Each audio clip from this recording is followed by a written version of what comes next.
Maybe don't know. This time, this time, this time, this time, this time to build, this time to build, this time to build, this time to build, this time to build, this time to build, this time power, this time to build power, this time to build power, this time to build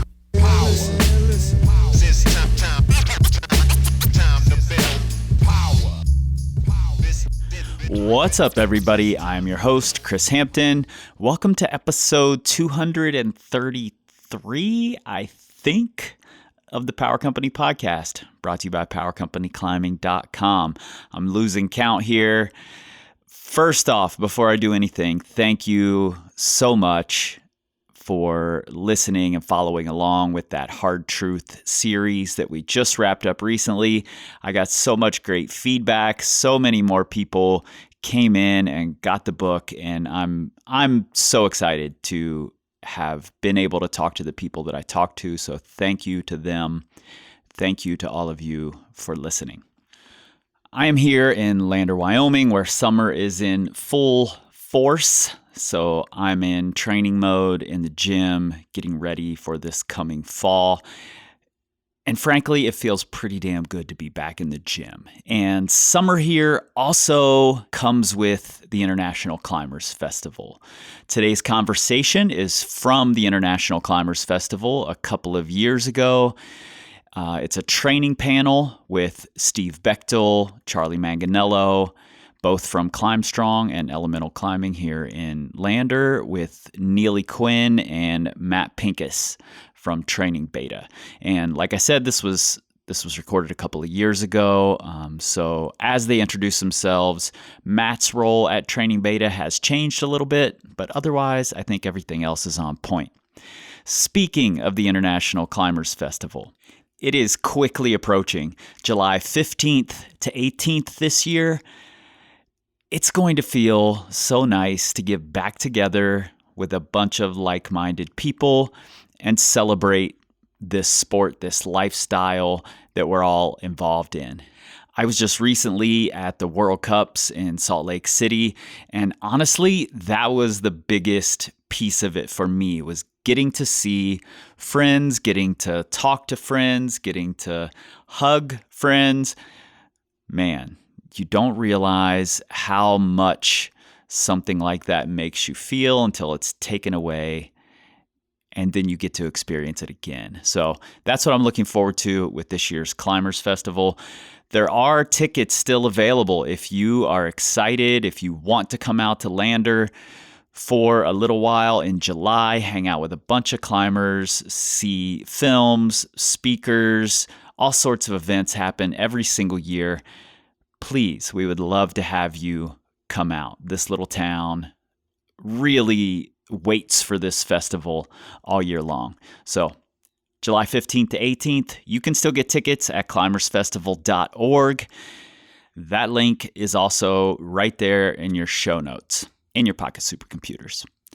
One more Lander piece of business here. If you are coming to Lander for the Climbers Festival, or if you visited here in the past, if you visit here regularly, we are conducting an economic impact study, and we would love for both visiting and local climbers to fill out that study online. It's essentially to inform land managers, local business owners, and policymakers on the economic value of climbing in the area. That helps with funding, and it supports climbing access. Let the people in the town know how much climbing actually means for our economy. So we would love for you to fill that out. You can find it at wyomingclimbers.org. Also, a link right there in the show notes, in your pocket supercomputers, as usual. All right, let's jump into this conversation with Steve, Charlie, Neely, and Matt, and myself. Let's get into it. This time, this time, this time, this time, this time to build, this time to build, this time to build, this time to build, this time to build, this time to build, this time power, this time to build power, this time to build power, this time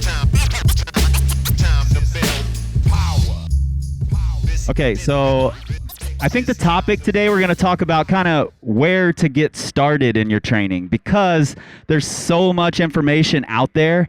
It's really hard to kind of wade through it all and figure out what to do exactly to get started. There's a million different training plans online, a million different ideas about how to get better. So we're going to talk about where you should start, what information you should be looking at, and what questions you should be asking yourself in the process. Before we go any further, let's have you guys all introduce yourselves. Let's start with Steve over here in his old man, little tiny rocking chair. This is the most comfortable chair on the tiny platform. So my name's Steve Bechtel. I live here in Lander, and I got interested in training for climbing really early on in my career because I felt like I really struggled to all the pieces of it felt challenging for me. And so I started like, how can I shortcut this stuff? And so I went to school, studied exercise science, and then moved on into coaching. And, now I have a gym and all kinds of things like that, and get to work with Alex and Charlie and Emily and Ellen. It's a good setup for me. And I have a website called climbstrong.com. My name is Neely Quinn, and I run a website called Training Beta, and over there we have a podcast that I host, and I have interviewed Steve a few times. Actually, I've interviewed everybody here, so that's kind of cool. And I'm also a nutritionist, so you guys can direct nutrition questions to me if you want. And I also work with Matt Pincus, and he will introduce himself soon. Hello, my name's Charlie Manganello. I moved to Lander 7 years ago, just a New Englander that wanted to come out and climb. And my first job in Lander was at the gym with Steve. And I think I bugged him long enough to start to get trained. And I just wanted to get better, so I just hung around Steve when he was working out. And now I'm a coach for Climb Strong and work at the gym at Elements Performance Fitness here in Lander. And I head up a lot of the youth programs here, and I'm maybe more of a strength coach more than anything, and also I've kind of been pigeonholed into the multi-sport athlete because I used to do that. I haven't done that in a couple of years, but I've got some ideas, and I've put some plans to the test to try to peak for different conflicting sports over the years. So. Charlie, how come you didn't end up as big as Steve if you were working out like him? Different parents. Yeah. Exactly. Matt? I'm Matt Pincus. I'm the other half of Training Beta. I'm our head trainer. I do the blog, so all the content you read on the Training Beta website is through me. And I work with climbers one-on-one, mostly remotely, writing training programs for them to help them improve as well. And my name is Chris Hampton. I'll be the moderator today, and I'll be taking questions from you guys a little bit later on. I'm originally from Cincinnati, Ohio. I was a gymnastics coach there. I found climbing, became a climbing coach eventually. Now I live here in Lander, Wyoming, and do quite a bit of work with this whole crew here. And I run powercompanyclimbing.com, which has training plans, a podcast, all sorts of other things. And like I said before, some of you guys just showed up, but the topic we're going to be really kind of trying to dig in today is, how do you choose where to get started? How do you know what you should be focusing on when you're starting to train, when you're thinking about training, whether it's the first time you've ever trained or the beginning of your season, whatever it might be? Charlie, you said something interesting when we were talking a little bit beforehand about goals, and that the goals should be the first thing you identify. So tell me a little bit about that. Yeah, I think in my experience working with athletes, we first want to start with like, why do you need this? Like, why do you need a coach? Why do you need this training? And where are we going to land after we go through a couple months, a year, 5-year kind of plan? And so is it hard sport climbing? Is it hard bouldering? I've had athletes that just kind of figured out they just kind of like climbing and it's fun. It's a fun way to experience the outdoors. And maybe training really isn't for them because they don't like doing it. And we don't want anyone to like, go so deep that they're not going to want to climb anymore. But yeah, trying to find out exactly it is that what you want out of this training program. So maybe it's a hard bouldering project. What kind of features are on that boulder problem? Is it blocky granite? Is it some sandstone project? Because then we can kind of do some backwards planning and kind of figure out how to get you there a lot faster, instead of just kind of go through whatever training plan you find online and see what sticks. And then we also just have to find, I think athletes have to be realistic with where their start is. Because if I were to do Adam Andra's like easy day, I wouldn't be able to finish it, and it would totally suck, and I'd hate climbing, and I'd probably get hurt. So we just kind of have to, we spend a lot of time, all of us do as we coach athletes, is just trying to start off slow, see where we are, get a baseline, and then move from there. And we see some pretty good results that way. Yeah, I agree. And I'm glad you mentioned that you need to think about whether it's blocky granite or crimpy, steep sport climbing, whatever it is, because training is really, really specific. Steve, question for you. When you first look at an athlete, what are the things that you look for or try to measure or want to understand their capacity for when you're deciding how they should train? Yeah, it's interesting because there's this idea that climbing is special and very specific, and you don't need to do anything except that sport. But much more mature sports, like you name it, golf, pool, football, track sports, every one of them has figured out that they need to have a basic level of athleticism. And so when we look at somebody, I think that everybody's got a basic potential that they can climb when they're completely unfit. And if they have a general level of fitness, they're going to be able to push that basic level up. And so we start out with some really basic stuff, like, can they hold a good plank? And we usually go for a minute and a half. If you can't hold a basic plank, that's like the world's easiest thing to fix. And it's so much easier than trying to debate whether you need to increase your hangboard training or your power endurance or any of this other crap that people try to spend their time on. If you move badly, it's probably partially because you're weak. And so we always start off with those, basic abilities in strength and basic abilities to move. If a person can't bring their right leg above the level of their left knee, maybe we have some mobility issues. If they can't get their arms straight overhead, mobility issues. And so those are a lot easier to fix than to just spend more and more and more time conditioning in the climbing gym. So we'll start with like basic core thing, like a plank.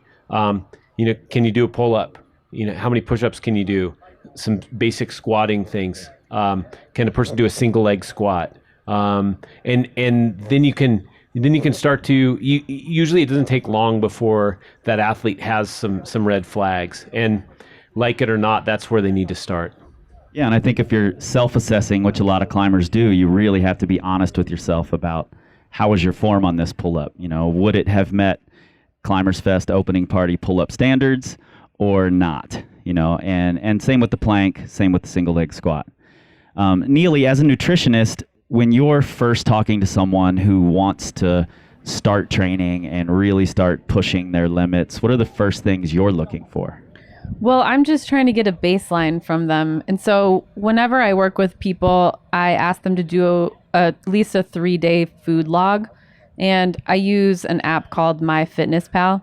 And it's super easy. And I ask them, please don't change anything about your diet while you're logging. Because a lot of times people start logging and they're like, oh my God, what am I doing? And they'll start eating really differently. And so I just want to know honestly what they're eating. And then we go from there and we look at how many carbs they're eating, how much fat, how much protein, how many calories, and when they're eating it. And then we try to make a plan from there. But mostly it's just knowing, what am I eating now?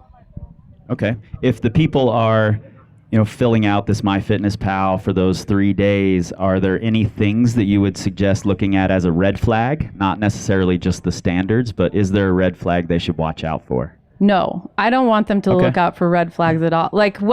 So if after the 3 days, let's say. I'm giving advice to people doing this on their own, Yes, there are plenty of red flags. So I generally, unless it's a really specific situation, I look at percentages of macronutrients. So generally I look at, or I like to see people eating around 40% carbs, around 25% protein, and around 35% fat.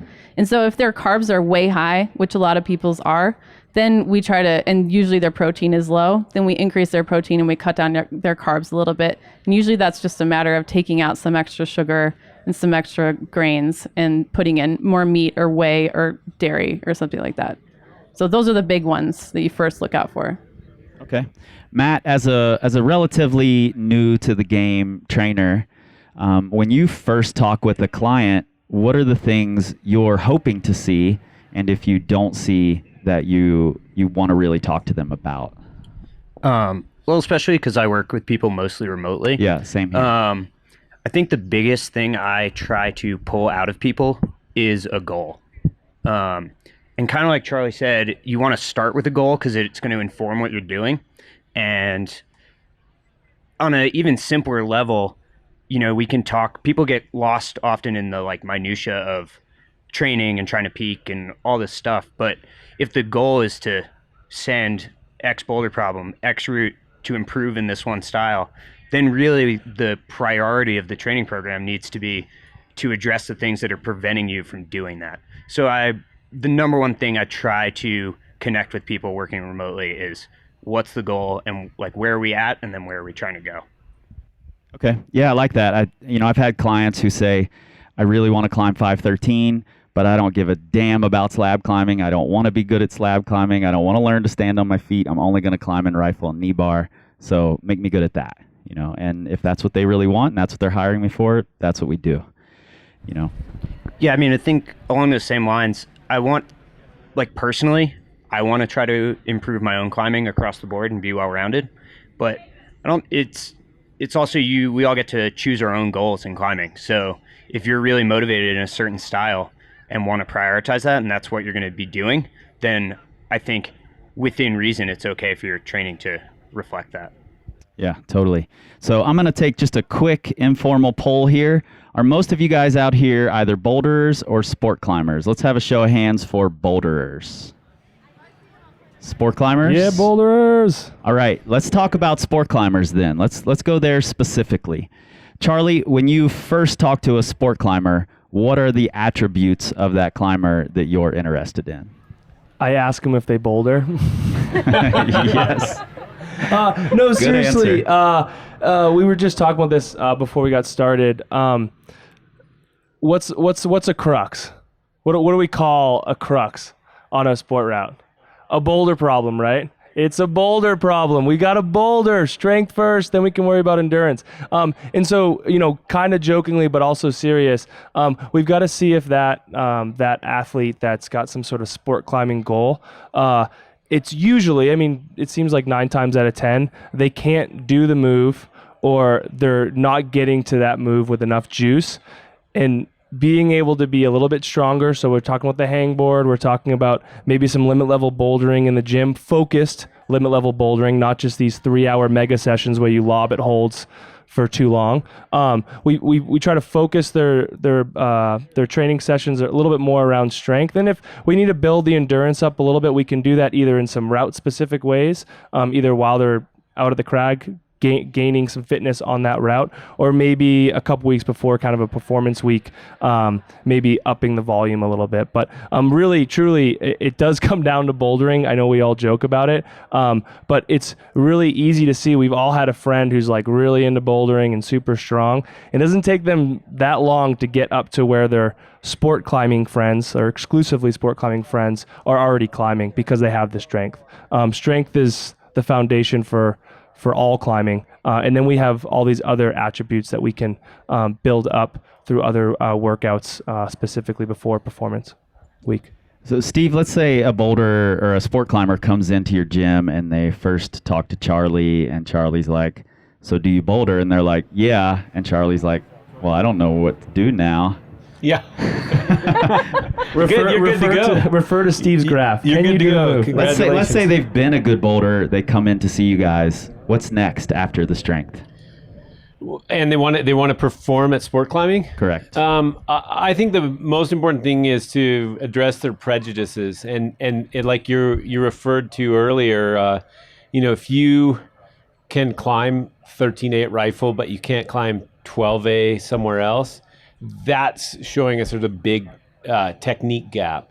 And those techniques, even though they seem divergent, they're actually very, very useful to have. It's very good to have good footwork, good ability to crimp, even when you're in steep cave climbing. And so I think when somebody has a prejudice toward one particular type of climbing, like they only climb in the Pipe Dream Cave, it's an easy fix. And that's the thing, is we want to look at the low hanging fruit. People get really obsessed with these last things or these marginal gains. But like the really basic stuff, like, do your shoes fit? Are you carrying a bunch of bullshit on your harness when you're climbing? All those sorts of things are much more important. What are your crag tactics? And so I would say let's look for that stuff first. People then get into the interest of like, okay, I want to start sport climbing. I want to start doing endurance routes. And then they start trying to simulate the feeling of being fatigued that they got on a route.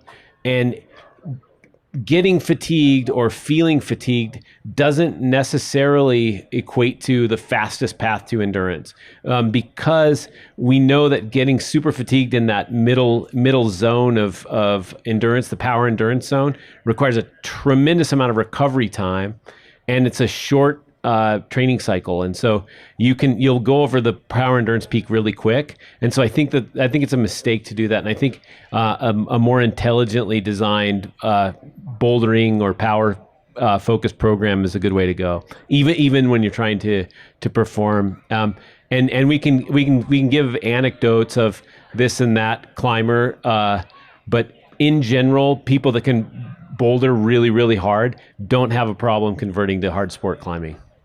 Yeah, and I think we see that really, really often.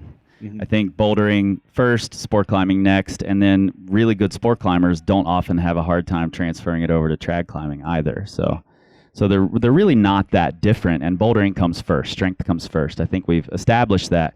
Neely, if someone comes to you knowing that Steve would recommend for a sport climber to spend more time on strength and power, is there any difference in the way you would help them with their nutrition or what you would have them eating between a boulder and a sport climber? There's not that much difference. We're all using, we all need carbs and we all need protein. And so it's not like we as route climbers are just like these long distance runners who are mostly going on fat, so we do need really similar foods. So I'm going to have them eat, mostly I just want people eating balanced meals, like 3 times a day, and then a snack, usually somewhere in between. And I want them to have a good carb source, a good protein source, and a good fat source in every one of those meals. And that helps keep everybody's blood sugar really stable, and it helps keep our glycogen levels up so that we have the energy that we need when we are using our carbohydrate system. So it's pretty similar. And I've heard a lot of people online talk about boulders need more protein than sport climbers. Do you feel like that's a real thing, or is it just in our minds? Yeah, if the sport climber is climbing like 5/8s and 5/9s, or like they're not pushing themselves where they need to be super strong and use much power, then yeah, maybe, for sure. It just depends on how hard they're trying, really. Okay, so you're saying Red River climbers don't need any protein? No, I'm not saying that at all. They can eat possums and coons. I think we do, Steve. I resent that. I think there's a lot of power endurance involved in the red, yeah, and so totally. Yeah. I was gonna say, climbing with Neely and Steve, they're really good at like actually fueling themselves at the crag with real meals. Well, you've seen Neely's shoulders, right?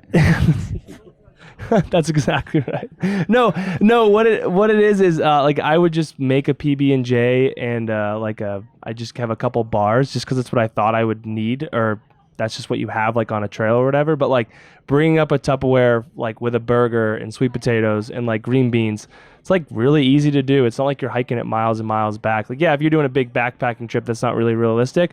But like actually having a real meal in between burns or like to kind of fuel you throughout the day, I think has made a huge difference in just my performance out of the crag.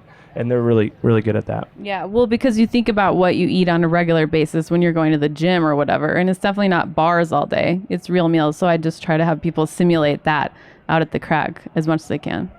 Yeah, that's been really, really important for me, and I'm not very good at it, but I can tell the difference for sure. And I think that's a really important tactic for climbing well outside. And Matt, I want to talk to you a little bit about tactics. You spend a lot of time climbing outside, probably more than all four of us combined, and I envy you for that. But with your clients, are tactics something you see coming into play pretty often as opposed to just you should be lifting, you should be hangboarding, all of these things? Yeah, I think hugely so. We sort of established that it's strength first, but I could almost argue that it's skill first. Like climbing is a skill sport, and you can just see by, just because you can do 50 pull-ups or deadlift 400 pounds, it doesn't mean that you're going to be sending 514 on the weekend. And so a lot of what I try to work with people is, and it's sort of what Steve was touching on, is like finding those deficiencies in people's tactics, because it's easier to fix those than it is to get stronger. And you're going to get out of your own way, and sort of be able to use the strength that you already have more effectively.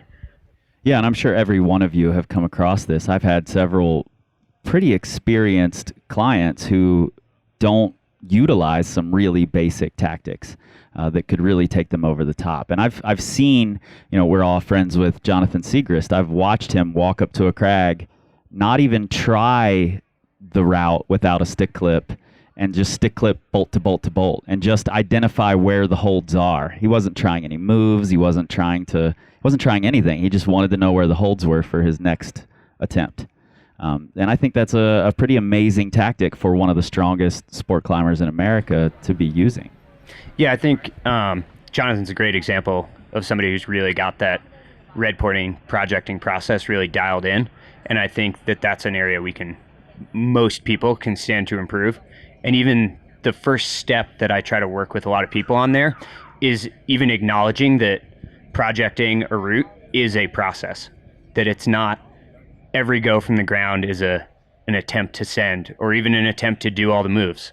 And that can take a mental shift for a lot of people, but wrapping your head around working through what it takes for you to do a route, I think can be hugely beneficial for helping improve people's, if we're still talking mostly about sport climbing. Yeah, and just a question for you guys, and you can't name your own website. You can name mine though, but don't name your own. Are there resources online where you would, or books or whatever, where you would suggest people go to look? Because there's so many resources, and there are a lot of bad ones out there. We don't have to name the bad ones. But if you know there are good ones, other than Training Beta, Climb Strong, Power Company Climbing, where would you go? For climbing information? Climbing or strength training?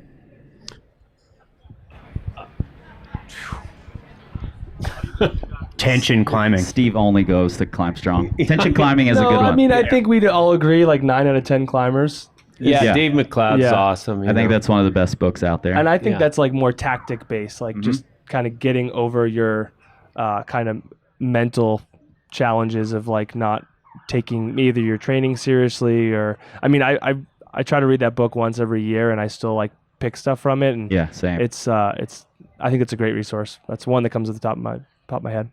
Yeah, and I'll mention one. I just recently found the Just Fly Performance podcast, and I think it's one of the best sports performance podcasts out there. So if you guys are interested, you should check it out. And I have one, I'm reading this book called Roar by Stacy Sims, and it's all about how females are different than males physiologically as athletes, and it tells us how to deal with that, which I think is super important and overlooked. Steve, you're the only one left here. Gosh, there's a bunch. I mean, strengthcoach.com is awesome. Lots of information there. But I like Chris Summers' stuff. Gymnastic Bodies is good. There's a lot of resources, but I'll go into this, and we talked about it last year. More information isn't always the key. And almost always climbers have more information than they have the ability to actually apply it. Absolutely. And so I think that like dancing between lots and lots of programs and trying this and whatever, it really hamstrings the effort. I got an email a couple of days ago about like, well, I'm trying one of your 3-day-a-week programs, and I'm wondering what you would recommend if I was going to add a 4th day each week to training. And I'm just like, well, if I was going to recommend 4 days, I would have recommended 4 days. You know, don't overthink it. Do the program. I mean, there's a reason that Mike and Mark Anderson's book is the way it is because it worked.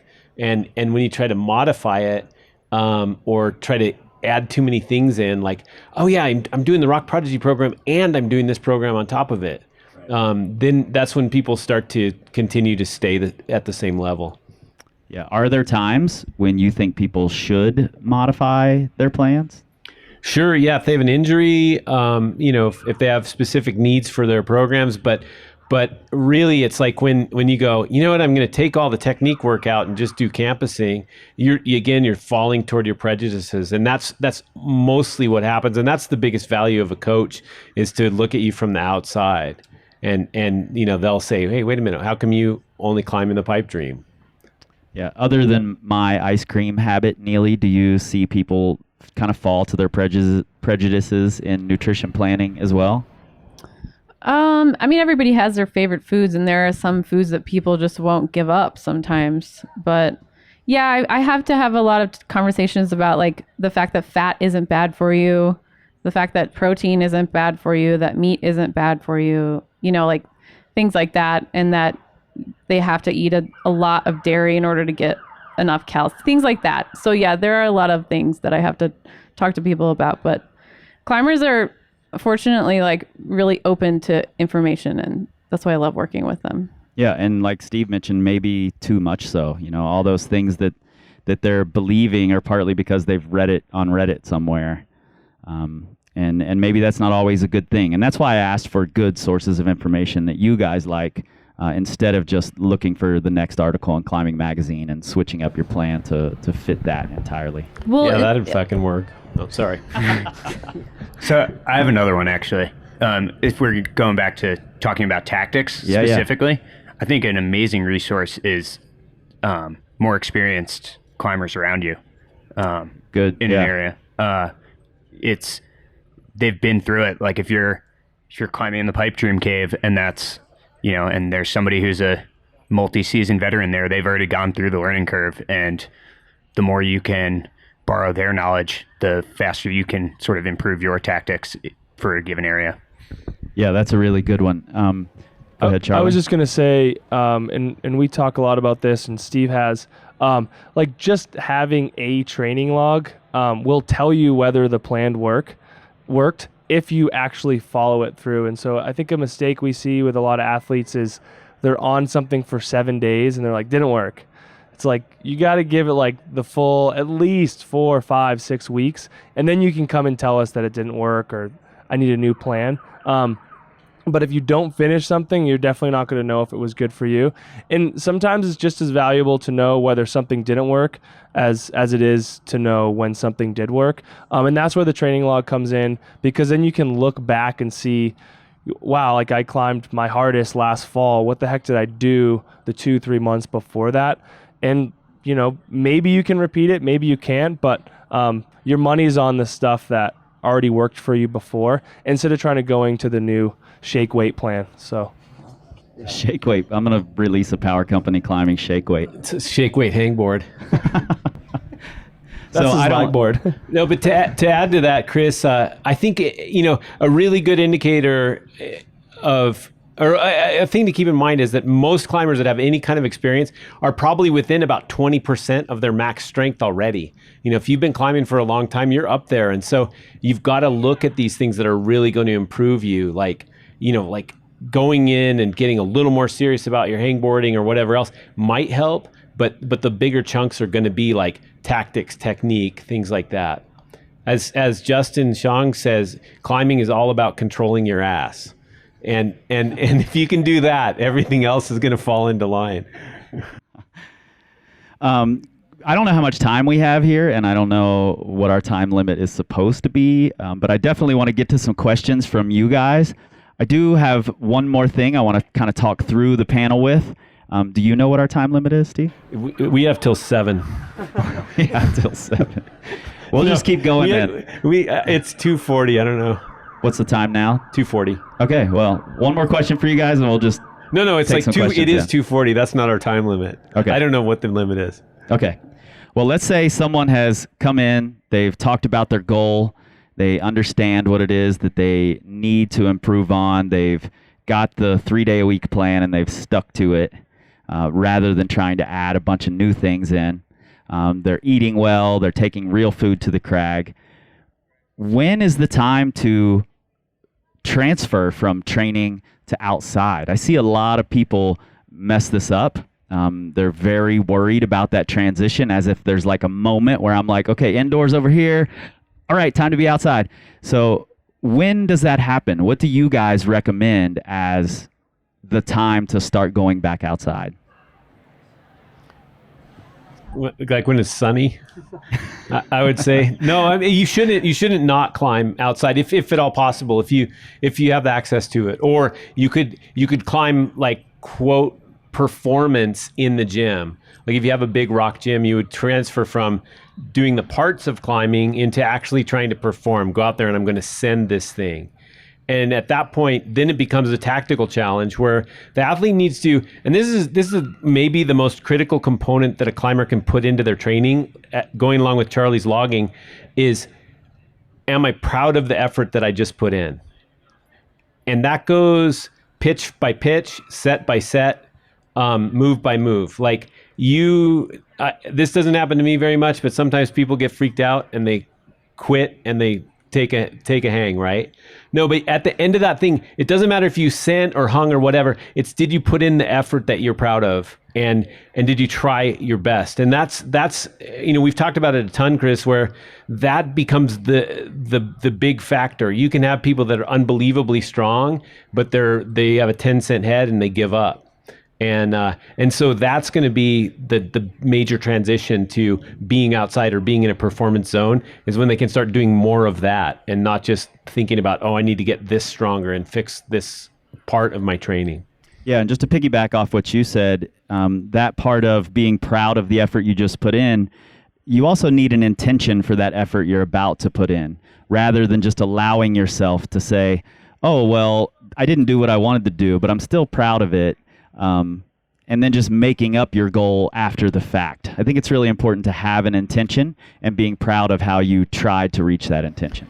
Yeah, and that goes right into Lanny Basham's gold medal efforts. Do you remember from Winning Mindset? Was that what that book's called? Yep. And he said, did you put in an effort for a gold medal? If you lost or if you failed, it's not because of what you did. It's because somebody else better showed up, whatever. There are other factors, but getting to that point is really a critical step in climbers. And I see that happen with Charlie day after day after day. It's true. That's why you're not as big as Steve, even though you train like him. I'm trying.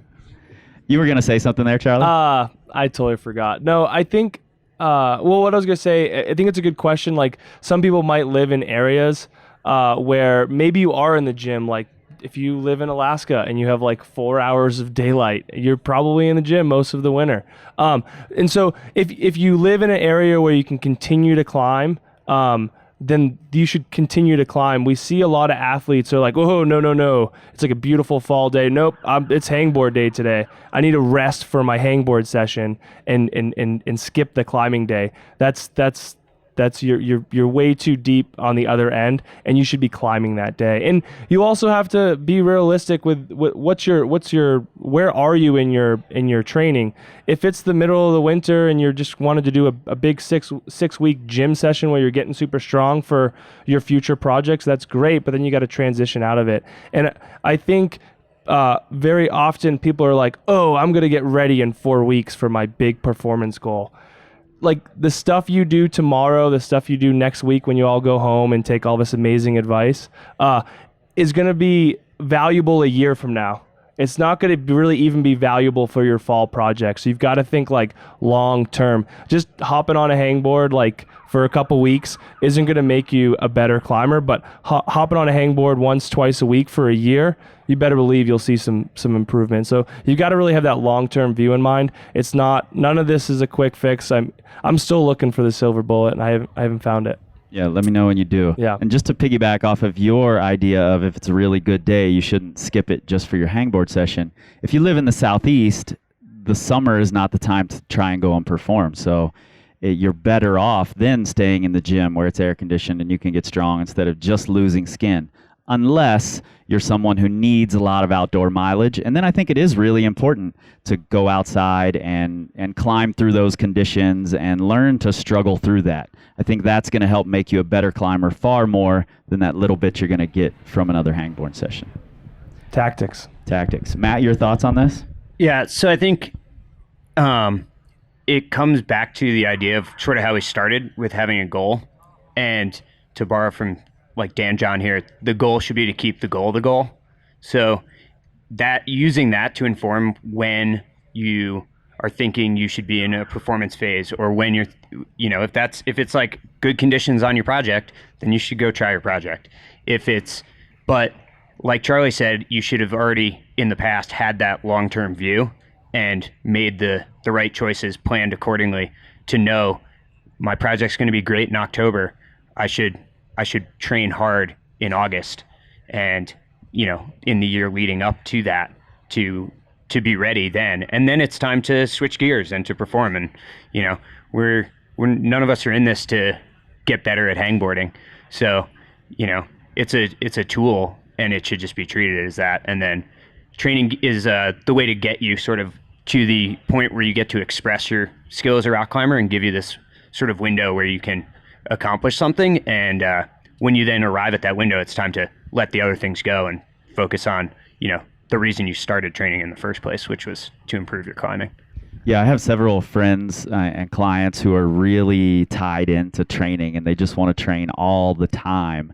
And I tell them that unless this project you want to send is your absolute final rock climb and you don't ever plan on climbing harder, then performance is training for those next higher grades and those next bigger sends. So that way they can be okay with some performance time because they see it as a step in the process to getting better and better and better. So I think that's really important. I'm going to take some questions from the audience. If you guys have any questions, they can be about any topic. They don't have to be about this topic per se. Any of you out there have any questions for any of these folks? I'm going to bring you the mic.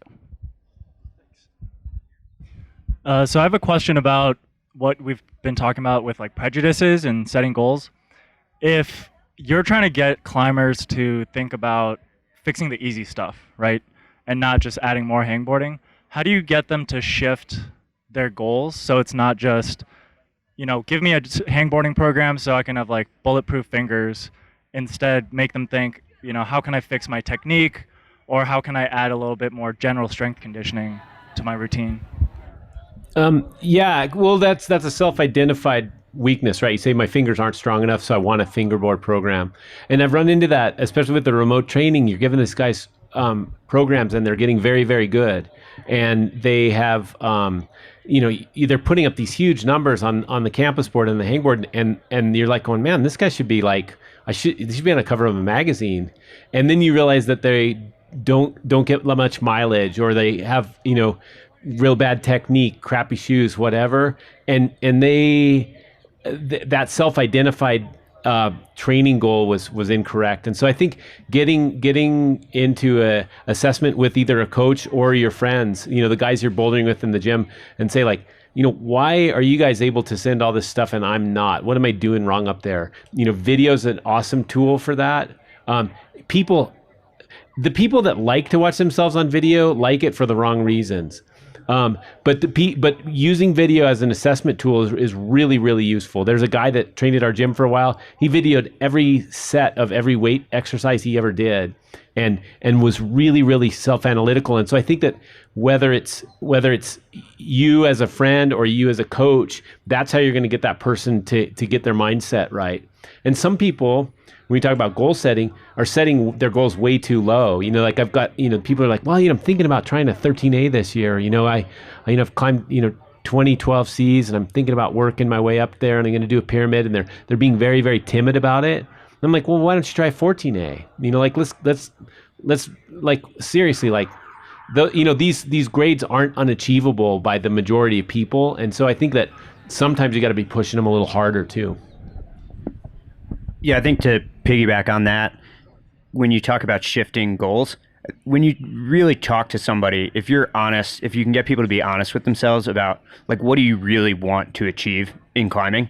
Like nobody wants to achieve hanging 100 pounds off of their harness on a crimp. Like that's like a process goal, but that's not something you want. That because you want stronger fingers, not because that's the ultimate goal. And when you really sort of dig into it with people, people have dream routes, dream boulders they really want to climb. And just getting people to be honest with themselves about that, and then working backwards from there, rather than starting from, I know I need to be stronger to achieve anything, so my goal is just to improve these metrics. Yeah, and the question you asked is a really good one. And as a coach, it's really difficult because you're the one paying us and you're the one wanting to see results. And when you tell me you want stronger fingers, I have to be very careful, because then if I just said, that's not what you need, you're automatically turned off and you're going to someone else. And so I think as an athlete, if you're getting to the point where you're starting to actually shell out some cash and get help, come in with a little bit of an open mind. Like don't sacrifice what you want to get out of the program. Any good coach, if you guys call anyone, if they listen more than they talk, that's really important. Instead of them telling you what to do. They might get to that point when you get a better relationship and you guys and gals can kind of riff back and forth. But that's really challenging. And so I think what Steve said and what we've all been talking about is like being able to kind of let go of what you think you need. And if you're at the point where you're asking a coach, maybe it's time to take some advice and maybe kind of back away from what you think you need, because coaches usually have seen it before and can kind of get you there a little bit quicker. It's a really good question. Yeah, and good answers, you guys. Anybody else have a question here? Some of us are fortunate enough to be able to travel most of the time. So, for example, if I could currently climb 250 days a year outside, but I'm never by a gym if I can help it, how would you go about adding in some training other than just like rotating between bouldering before trying to sport climb or on-site hard trad, stuff like that? Try to mix things up.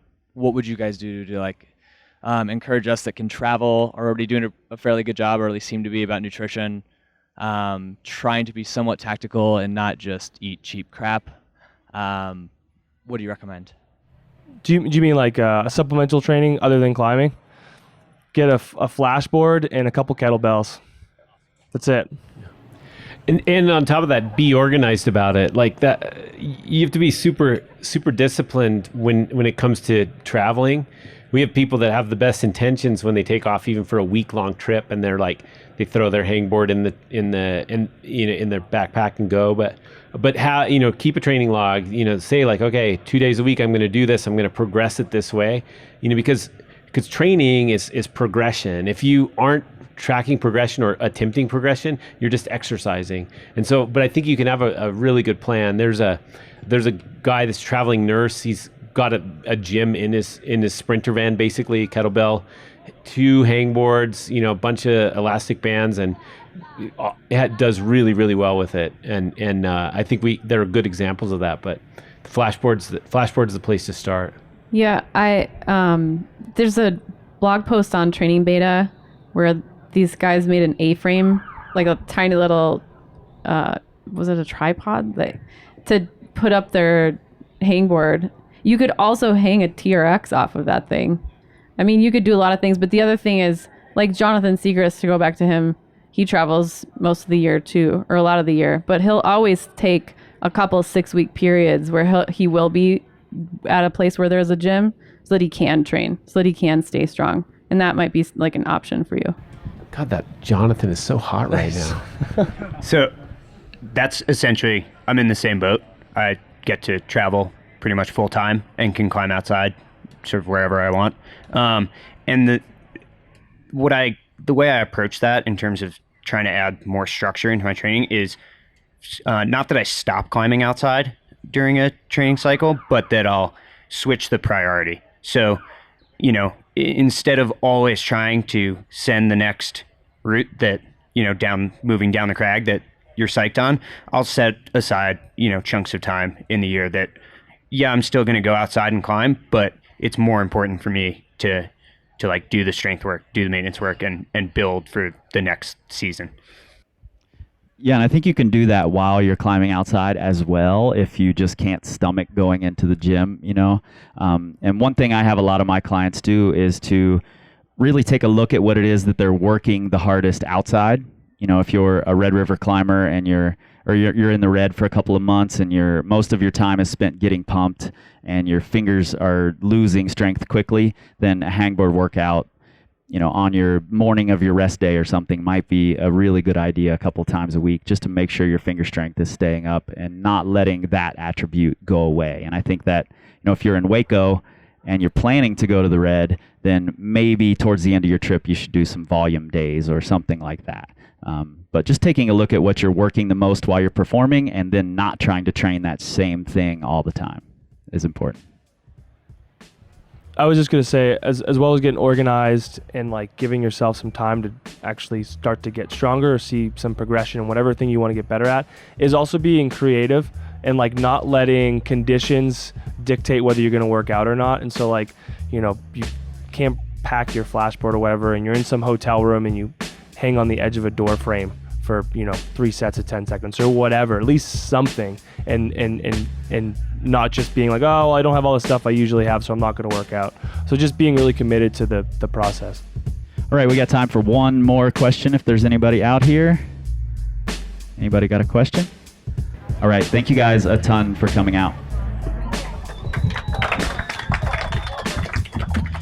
And big thanks to all of you for listening. Thanks to Steve, Charlie, Neely, and Matt for sitting down and doing this. We were in the park during the trade fair at the Climbers Festival, which is a really great time. I hope to see many of you, most of you, there this year. You can find tickets at climbersfestival.org. You can also get them at the link in the show notes in your pocket supercomputers.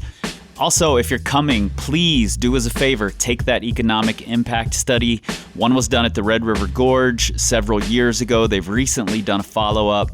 This one's being conducted by the same person, and it was a massive help to how the Red River Gorge Climbers Coalition can have some leverage going into meetings with land managers and policymakers. So we would love to have you fill that out, please, and thank you.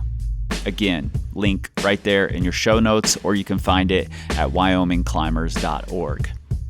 If you're at the festival, I will be emceeing. Please come over, say hello. We'll also have a table at the trade fair. Lana will be handling that most of the time, but I'll be there on and off.